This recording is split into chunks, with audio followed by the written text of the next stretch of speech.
me papunta sa grocery store. And I think maraming tao ngayon kasi for sure mamimili sila na mga handa rin nila for Christmas.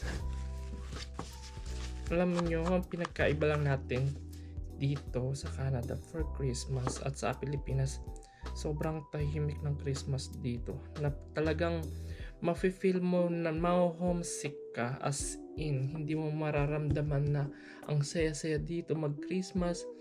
Kaya yung mga nasa ibang bansa guys, as in mararamdaman nila yung homesick kapag nasa ibang bansa sila kasi iba yung Christmas sa Pilipinas. Sobrang ingay, sobrang saya ng paligid, and mostly lahat ng establishment dito for Christmas nagsasarado, while sa Pilipinas naman lahat ng establishment is open and